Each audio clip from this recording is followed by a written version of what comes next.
Everybody, forestry optional के video lecture में आप सभी का स्वागत है।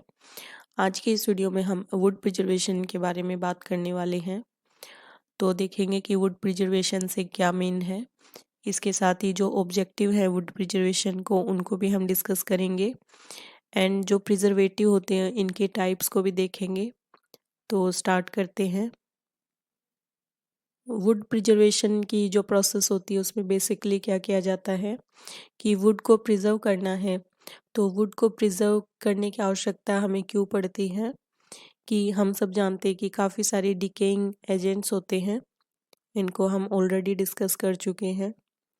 तो जो डिकेइंग एजेंट्स होते हैं इसमें मेनली जैसे फंजाई है, तो ये क्या करते हैं वुड को डिग्रेड कर देते हैं, यानी वुड की जो क्वालिटी है उसकी ड्यूरेबिलिटी है उसको ये कम कर देते हैं।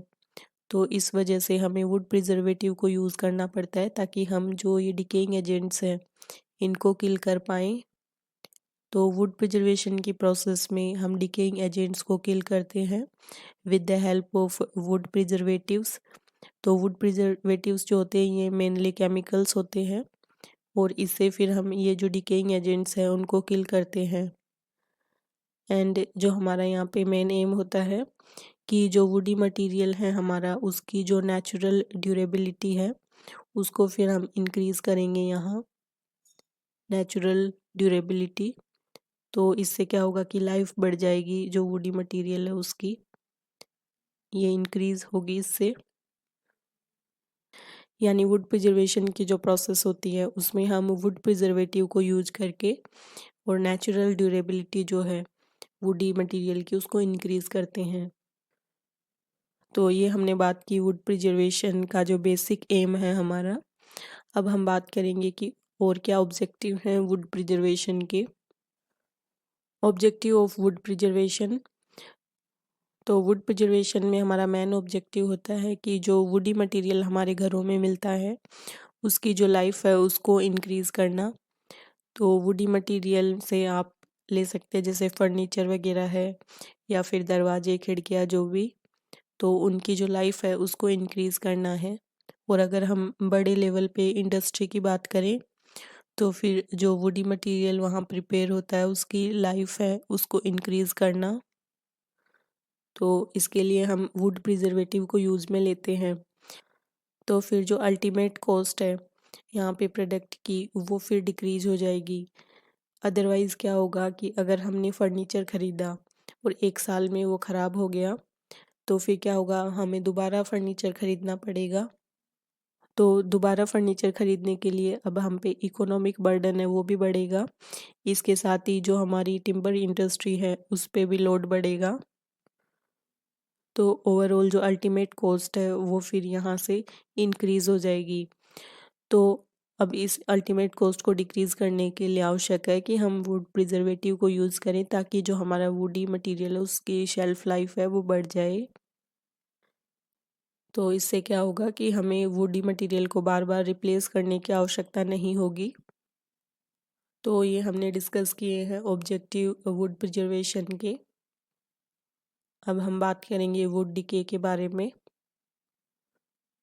तो वुड डिके में क्या होगा कि वुड जो है उसकी क्वालिटी यहाँ पे प्रभावित होती है, यानी वुड है उसको जो डिकेइंग एजेंट्स है वो नुकसान पहुँचाते हैं। तो जो माइक्रो ऑर्गेनिज्म होते हैं उनकी एंजाइमेटिक एक्टिविटीज़ की वजह से वुड डिके है वो कोज होता है। तो वुड को नुकसान पहुँचाते हैं जो फंजाई होते हैं वो। तो काफ़ी इम्पोर्टेंट है यहाँ ये कि जो फंजाई है वो यहाँ पे ओनली एजेंट होते हैं वुड डिके के लिए रिस्पॉन्सिबल।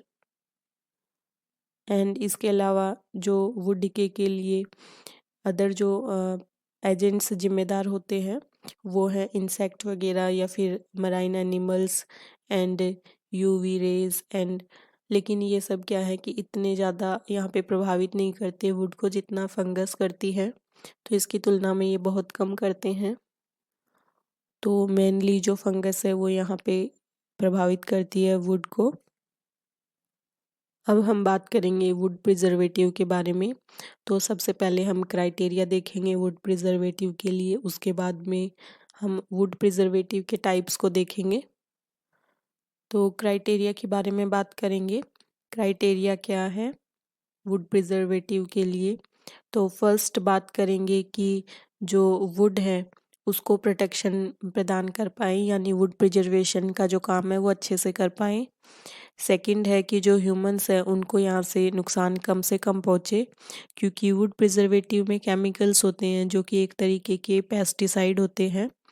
तो यहाँ पे मिनिमम रिस्क होनी चाहिए पीपल्स को, तो they must do so without presenting reasonable risk to people और द इन्वायरमेंट। तो इन्वायरमेंट एंड ह्यूमन लाइफ को रिस्क नहीं होनी चाहिए वुड प्रिजर्वेटिव की वजह से। तो ये हमने बात की है क्राइटेरिया के बारे में। अब टाइप्स देखेंगे वुड प्रिजर्वेटिव के।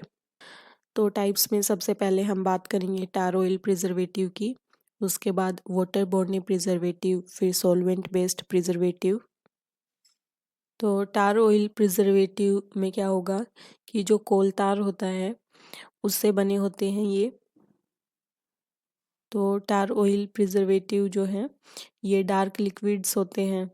इससे क्या होगा कि ब्लैक ब्राउन कलर के ऑयल्स होते हैं ये, जिससे जो वुड है उस पे इनकी पॉलिश कर दी जाती है, तो स्प्रे वगैरह करके या फिर ब्रशिंग की हेल्प से।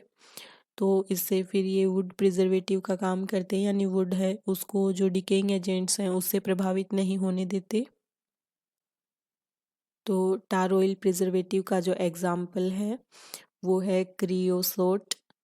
तो इसको देखेंगे अब। तो जो क्रियोसोट है वो एक डार्क ब्राउन ऑयल होता है containing various phenols and other organic compound distilled from coal tar से इसको प्राप्त किया जाता है एंड वुड प्रिजर्वेटिव के तौर पे यूज़ करते हैं।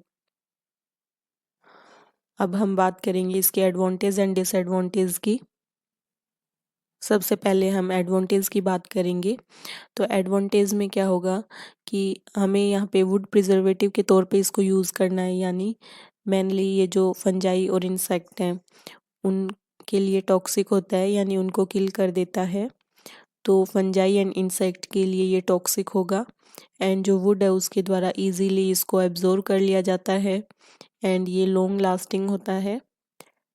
अब हम बात करेंगे इसके जो डिसएडवांटेज है उनकी। तो इसके डिसएडवांटेज में मेनली जो है वो है कि इसकी जो स्मेल होती है वो काफ़ी स्ट्रॉन्ग होती है, तो काफ़ी जो एलर्जेटिक पर्सन होते हैं उनको इससे यहाँ पे नुकसान होता है, तो यानी वो इससे प्रभावित होते हैं। इसके साथ ही जो प्लांट्स हैं उनके लिए भी ये टॉक्सिक है। अब हम नेक्स्ट डिस्कस करेंगे वाटर बॉर्न प्रिजर्वेटिव को। तो वाटर बॉर्न प्रिजर्वेटिव हैं ये बने होते हैं मिक्सचर ऑफ टॉक्सिक सॉल्ट से। तो टॉक्सिक सॉल्ट से मिलके बने होते हैं। टॉक्सिक सॉल्ट से हमारा यहाँ मीन है कि कॉपर एंड जो जिंक होता है एंड इसके साथ ही वाटर, तो इससे मिलके बने होते हैं। तो इनमें क्या होगा कि जब हम इनको अप्लाई करते हैं वुड की सरफेस पे, तो ये जो वाटर अवेलेबल होता है जो फिर इवेपोरेट हो जाता है एंड ये प्रिजर्वेटिव के तौर पे यूज़ करते हैं, ये एब्जॉर्ब कर लिए जाते हैं वुड के द्वारा। और हम सब जानते हैं कि सॉल्ट जो होते हैं वो वैसे भी प्रिजर्वेटिव का काम करते हैं, और यहाँ पे टॉक्सिक सॉल्ट यूज़ करते हैं ताकि जो डिकेइंग एजेंट्स हैं उनको किल किया जा सके और वो नुकसान नहीं पहुँचा पाए वुडी मटेरियल को। अब हम बात करेंगे यहाँ पे इसके एडवांटेज एंड डिसएडवांटेज की। तो एडवांटेज क्या है कि ये कलरलेस होते हैं, ऑर्डरलेस होते हैं, यानी इनमें स्मेल नहीं होती और इनको पेंट किया जा सकता है बार बार। अब हम बात करेंगे इनके डिसएडवांटेज की। तो डिसएडवांटेज में क्या है कि ये थोड़ा एक्सपेंसिव हो जाता है, क्योंकि जो टिम्बर है जिस पे हमने इसकी कोटिंग की है तो उसको फिर हमें सुखाना पड़ता है, किसी किल्न में इनको सुखाने की आवश्यकता हमें पड़ती है।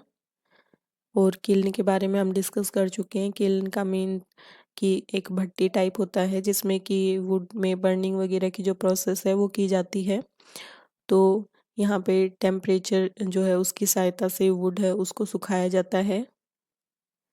इसके साथ ही ये जो टिम्बर है उसमें स्वेलिंग जो है वो हो सकती है इसकी वजह से।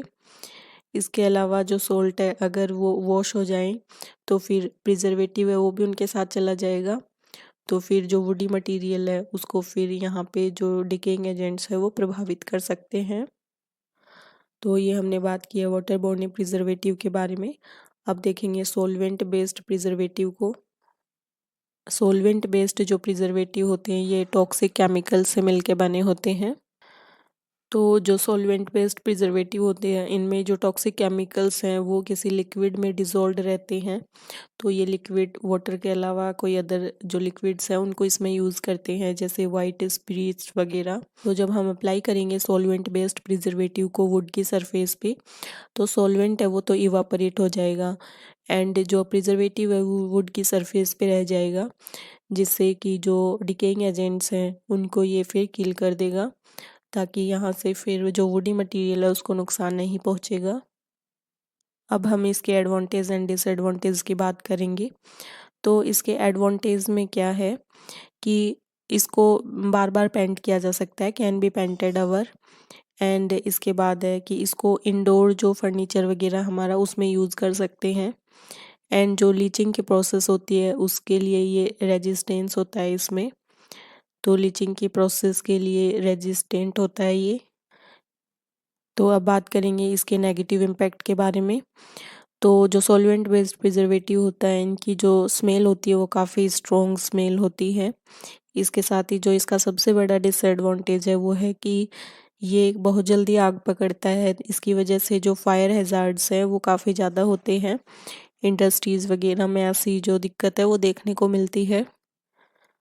तो अगर फर्नीचर वगैरह का काम कहीं घर में चल रहा हो तो आप देख सकते हैं इसको यूज़ करते हैं वुड प्रिजर्वेटिव के तौर पे, और इसमें काफ़ी सारे केमिकल्स यहाँ यूज़ किए जा रहे हैं, तो ये फिर एक्सपेंसिव भी होता